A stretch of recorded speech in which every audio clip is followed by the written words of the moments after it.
ibada ya kubadilisha matokeo, kutoka kwenye giza kwenda kwenye nuru, kutoka kwenye umaskini kuanza safari ya utajiri wako. Sema kuna matokeo ya Mungu juu ya wanadamu na kuna matokeo ya wachawi, waganga na kuzimu juu ya watu. Na kutoa usitembee kwenye matokeo ya ratiba ya kipepo kwa jina la Yesu. Usije ukajizania umesimama, usije ukajizania uko sawa. Vita yoyote inayoinuka ina upepo nyuma yake. Ukikubali wamekuweza, ukikataa hawataweza. Unakataa kwa nguvu ipi? Silaha ya adui yako ni ipi? Ina nguvu juu ya nani?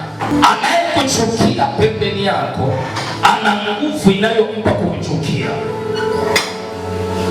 Sababu kama ana roho ya Bwana, Roho Mtakatifu, tunda lake ni upendo, kiasi.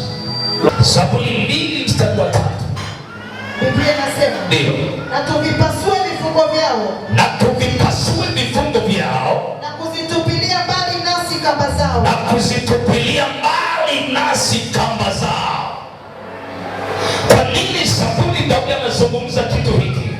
Maana vifungo vya kiroho vitokanavyo na nguvu za giza ndizo huwa zinaleta vitu vinazoitwa matokeo ya uharibifu juu ya kanisa, matokeo yaliyobeba kushindwa juu ya mwamini, matokeo ya kukataliwa katikati ya neema, matokeo ya mauti juu ya mtu aliyebeba uzima na uhai. Ni kwa sababu ya nguvu ya vifungo itokanayo kuzimu.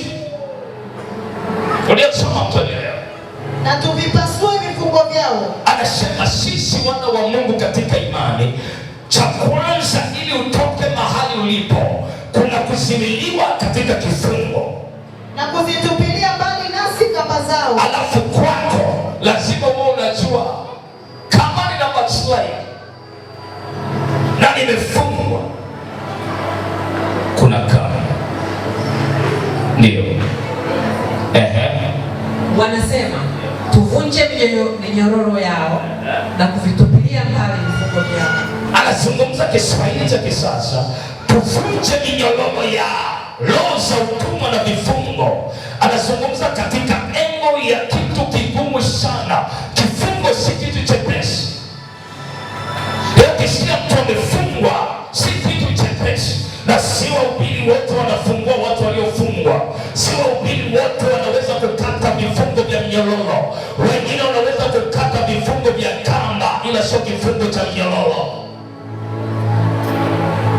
Kuna slippers. Kuna kifungo kinaitwa mikatale, kamba za katani. Kuna kifungo kinaitwa sanda za kuzimu, kamba za kuzimu, sanda. Alafu kuna kifungo kinaitwa kifungo cha shaba na chuma. Aliyefungwa kifungo cha mikatale, huyo akifika akifanya tu fire, moto, moto, hicho kifungo kinakatika. Aliyefungwa na sanda na kaniki, akishusha moto tu hicho kifungo kinateketea. Alafu kuna kifungo kinaitwa cha chuma na shaba.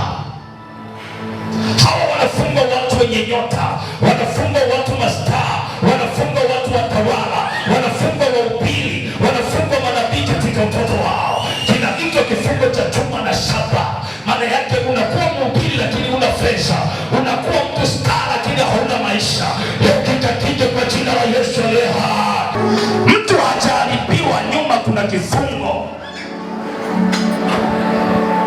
Aliyefungwa kifungo cha chuma na shaba, akikama hali hapana nguvu ya kupasua kifungo na shaba, anazidi kuwa Mkristo anayedestroy every day, anazidi kurudi nyuma kimaisha, anazidi kupata anguko kila leo, kwa sababu hapana nguvu ya kuvunja kifungo kinachoitwa cha shaba na chuma.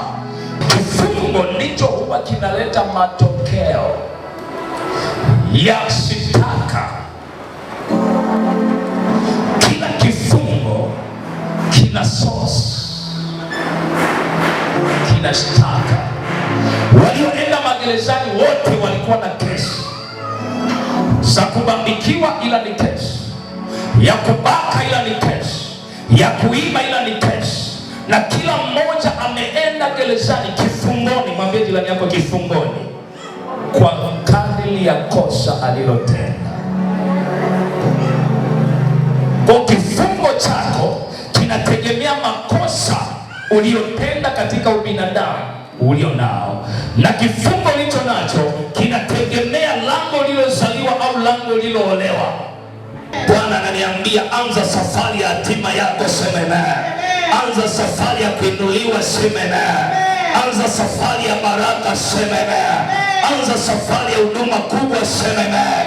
Ni siku ya kubadilisha matokeo, na yupo Yesu anaitwa game changer kwa jina la Yesu. Atageuza matokeo mabaya yawe mema. Walipo laani patakuwa baraka, palipo ukiwa patakuwa chemichemi, palipo kukataliwa patakuwa na kibali. Utakuwa mtu unayekubaliwa, maana Bwana anakubadilisha matokeo. Pokea nguvu ya kubadilisha matokeo.